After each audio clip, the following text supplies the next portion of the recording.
हमारे पंजाब के एक जत्थेदार हैं, उन्होंने वहां पर एक स्पीच दी, जो मतलब गुरु गोल्डन टेम्पल के जत्थेदार रहे हैं। तो उन्होंने वो स्पीच ओके। दी, उन्होंने ये मैं आपसे शायद आपको सिखिज्म के बारे में इतना पता नहीं है, मुझे मालूम है, लेकिन आपसे एक ओके। क्वेश्चन पुट करना चाहता हूँ। ये उन्होंने बोला कि हम्म। गुरु गोविंद सिंह जी, जो हमारे गुरु गोविंद सिंह जी ना, उन्होंने 5 सिखों को हम्म। बनारस में भेजा था वेद पढ़ने के लिए, मनुस्मृति पढ़ने के लिए, जितने भी हिंदुओं के जो धर्म ग्रंथ है उनको पढ़ने के लिए 5 सिखों को भेजा था। लेकिन जितना भी मैंने अच्छा। इतिहास पढ़ा है, मैंने ऐसा कभी नहीं देखा ना सुना, कभी किसी से भी ऐसा हुआ है। ये हम्म। हाँ, ये प्रोपोगंडा है। आपको पता है आरएसएस कैसे करवाती है। हम्म। आपको क्या जी लगता है इसके जी। बारे में कि ये गुरु बिल्कुल गुरु ये 5 एक सिखों को वेद पढ़ने के लिए भेज सकते हैं बनारस? देखिए, आपका जो प्रश्न है ना, वो मैं एक चीज तो क्लियर कर दूं कि जो भी अब तक जो ऐतिहासिक दस्तावेज देखे गए हैं उसके आधार पर जो सिखिज्म है, जो सिख मार्ग है, वो जी पूरी तरह से ब्राह्मणिकल सिस्टम के अगेंस्ट में खड़ा हुआ था। और जी सर, सबसे जी सर। ज्यादा अगर किसी को प्रॉब्लम थी तो वो प्रॉब्लम थी सिखिज्म से, क्योंकि ये डायरेक्ट टारगेट कर रहा था उस समय कि आप में ये चीजें खराबियां हैं। तो जी सर। यहाँ पे ये भी देखा गया कि जो सिख गुरु थे उनमें से लगभग 2 गुरुओं की तो हत्या करवा दी गई थी, उनके बच्चों को भी। तो उसमें उसी वर्ग के लोग शामिल थे जिनके वर्ग को वो कर रहे थे, जिनके पाखंडों को, अंधविश्वासों को ये एक्सपोज कर रहे थे, ये बता रहे थे जी कि ये सर, चीजें जी हैं, और जी लोग सर, शिफ्ट गंगू हो रहे गंगू थे। ब्राह्मण था उनका नाम। हाँ, गंगू ब्राह्मण सुच्चानंद जो है, जिसने सत्यानंद वो जी कहा जी। कि भाई इनको, हाँ, इनको जो है उसमें हाँ जुड़ा जी दिया जी। जाए दीवार में। जी तो जी, दीवारों में। इस तरह की, हाँ, इस तरह की बातें आती है। इवन जो गुरु गोविंद सिंह जी जो फाइटिंग करते हैं, जो कहा जाता है कि 14 लड़ाइयाँ लड़ी थी, उसमें से बताया जाता है कि 9 से ज्यादा तो जो तथाकथित ब्राह्मणिकल सिस्टम के लोग थे उन वो लोगों ने इन पर पहाड़ी आक्रमण राज्यों किया। से सब लड़ी थी, वो हिंदू राज्यों से लड़ी थी। हाँ हाँ। तो इससे ये भी पता चलता है कि ये लोग तो हमेशा इनके दुश्मन रहे हैं। अच्छा, उन जो 19वीं सदी में जो दयानंद सरस्वती आर्य समाज लेकर आते हैं, तो जी ये तो एक वो देते हैं, छलावा देते हैं कि वेद तो पढ़ने का अधिकार ही नहीं था सिखिज्म के लोगों को। सिख जो लोग सिख बने हैं उनको तो वेद पढ़ने नहीं दिया गया था ना, उसके पहले तो वो शूद्र कहे जाते थे। तो जब ज्यादातर वो तो सर, शूद्र कहे, हाँ ज्यादातर तो हाँ, तो एससी कम्युनिटी और शूद्र ओबीसी ही सिख बने हाँ हैं। हाँ, जी जी। तो इनको तो पिछड़े वर्ग जो है, जो शूद्र वर्ग है, और अंत्यज वर्ग जो एससी वर्ग है, इनको तो वेद पढ़ने का अधिकार नहीं था।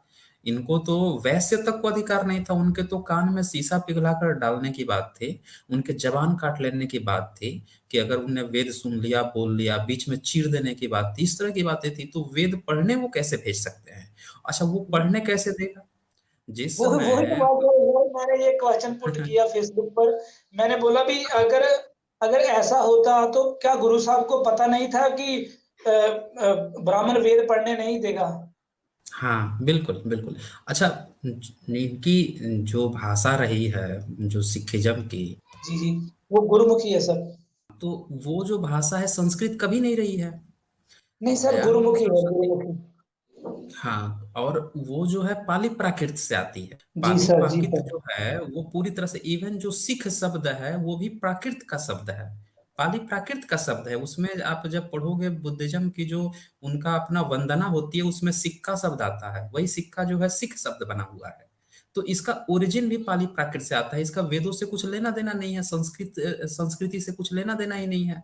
ये तो जस्ट उनके अगेंस्ट में थे।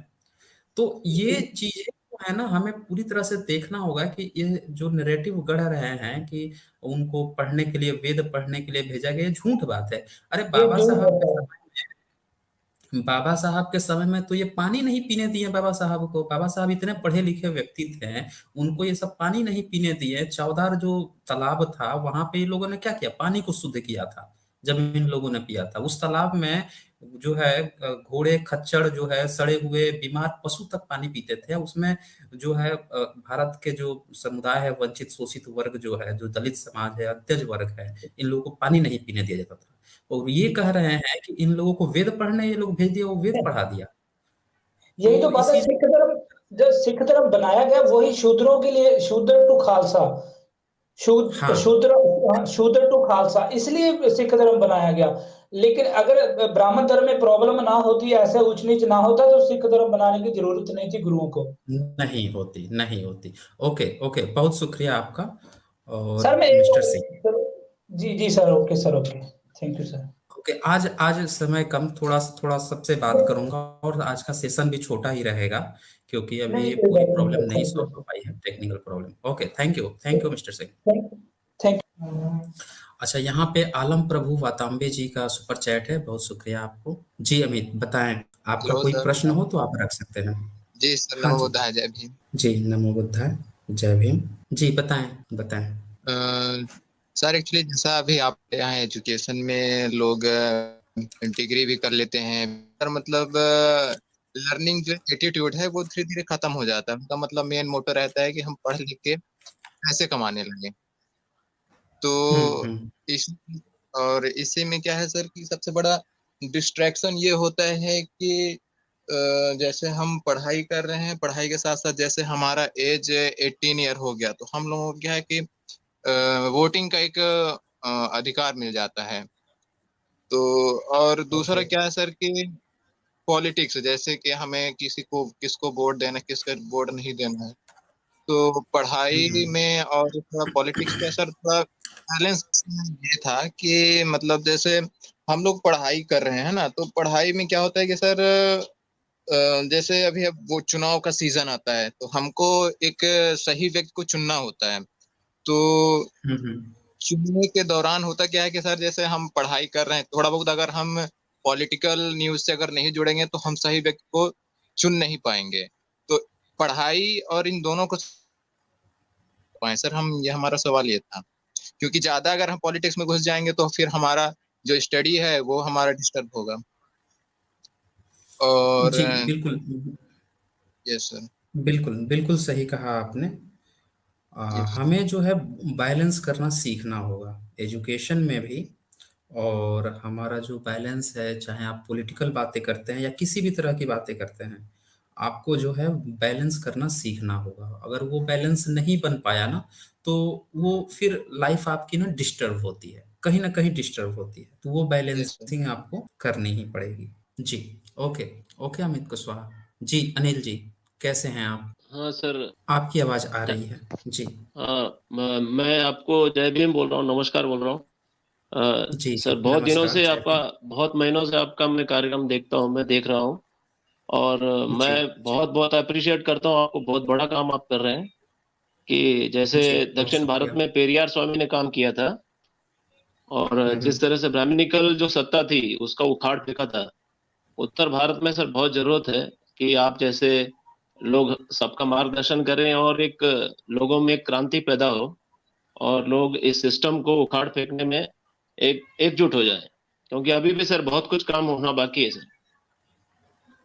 जी जी, एक्चुअल में हमारा अभी जो फोकस है, वो हमारा ये है कि लोगों को अपना वास्तविक इतिहास और चरित्र निर्माण, उन्हें एक जो साइंटिफिक टेम्परामेंट होता है कि कौन सा हम्म। कल्चर या किस तरह के लोग अच्छे होते हैं, किस तरह के लोग गवर्निंग करें, या फिर किस तरह के लोग जो हैं सामने आए, जिससे कि हमारी आने वाली फ्यूचर जनरेशन जो है वो अच्छा हो सके, हम एक सभ्य समाज का निर्माण कर सके। तो ये जो चरित्र बिल्कुल सर। निर्माण है, इसके लिए साइंटिफिक टेम्परामेंट क्रिएट करना जरूरी है, और लोगों की सोच विचार को साइंटिफिक रूप से उन्हें थिंकिंग देना जरूरी है।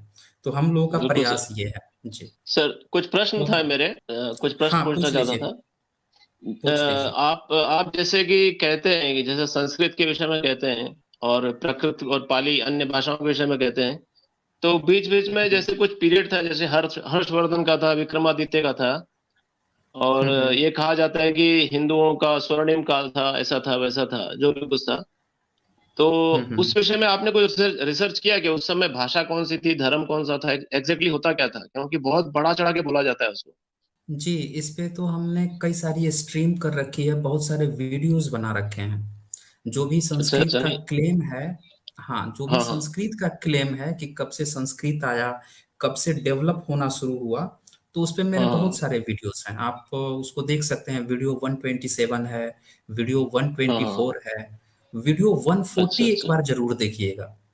140 जो 140 है, 140 हाँ, हाँ उसमें आपको कुछ ऐसी चीजें विशेषकर सेकंड हाफ में आपको जानने को मिलेंगी कि वो हाँ जो ध्वनियां थी, वो जो शब्द थे, व्यंजन थे, स्वर थे, वो उस काल हाँ में एग्जिस्ट ही नहीं करते थे जिस कालखंड में ये लोग बताते हैं कि संस्कृत था।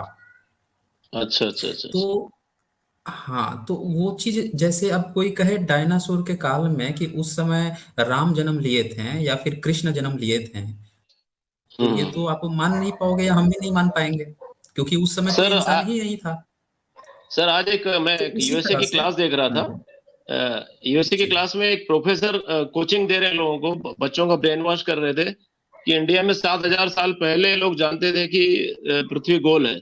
उसका एग्जाम्पल देते थे कि वराह अवतार में जो उन्होंने पृथ्वी उठाई थी, दांतों पे सुअर ने उठाई थी, वो गोल थी। मतलब किस तरह से मिसगाइड किया जा रहा है आज भी, मतलब क्लास जो क्वालिफाइड लोगों द्वारा। तो इसका भी विरोध जी होना चाहिए सर, मेरे हिसाब से। जी, यही मुझे हम ऐसा लोगों लगता को, हमें तो बिल्कुल सही कहा आपने, यही हम लोगों में साइंटिफिक टेम्परामेंट क्रिएट करना है कि लोग है। सोच सकें, एविडेंस समझना सीख सकें। अभी जो सबसे हाँ बड़ी हाँ प्रॉब्लम है ना, जो एक साइड में हम कहते हैं कि ये लोग अंधभक्त हैं, ये लोग समझ नहीं पाते हैं, तो उसका कारण ये है ना कि उनके अंदर साइंटिफिक टेम्परामेंट पता नहीं है। सत्य क्या होता है, कैसे पहचाने, एविडेंस क्या होता है, प्रमाण सबूत, प्रूफ क्या होता है, वो लोग नहीं समझ पाते हैं। इसी कारण से वो सच्चाई को नहीं समझ पाते हैं। अब जैसे आपने जो अभी बताया वराह अवतार की बात बताई, तो वो वराह अवतार हम्म जो प्रोफेसर बता रहा है, उसने एक्चुअल में हम्म ये तो बता दिया कि वराह अवतार हुआ और जो भी हुआ, लेकिन ये नहीं बताया कि उस वराह की पहली बार कल्पना कब हुई, पहली बार लोगों के जीवन में कब उसको लाया गया, पहली बार उसकी मूर्तियां कब बनी। अगर हम्म मान लेते हैं 7th सेंचुरी में पहली बार किसी वराह की मूर्ति बनी, तो क्या हमारे हम्म पास सबूत है कि 7th सेंचुरी से पहले भी उसको लोग जानते थे? अगर नहीं जानते थे, और 7th सेंचुरी में अगर, या 10th सेंचुरी में, या 15th सेंचुरी में कोई ये बात लिख दे कि ये करोड़ों साल पुराना है, लाखों साल पुराना है, तो उसको हम लोग कैसे मान लेंगे कि लाखों साल पुराना है? हमें तो ये देखना होगा कि किस समय में वो आया, किस समय में वो बिल्कुल सर, लिखा। बिल्कुल सर, हाँ, तो साइंटिफिक बस टेम्परामेंट बहुत जरूरी है। टेम्परामेंट बहुत जरूरी है जी। Okay, okay, okay thank you sir, very much. Thank you sir, thank you. Okay, नमस्कार सर।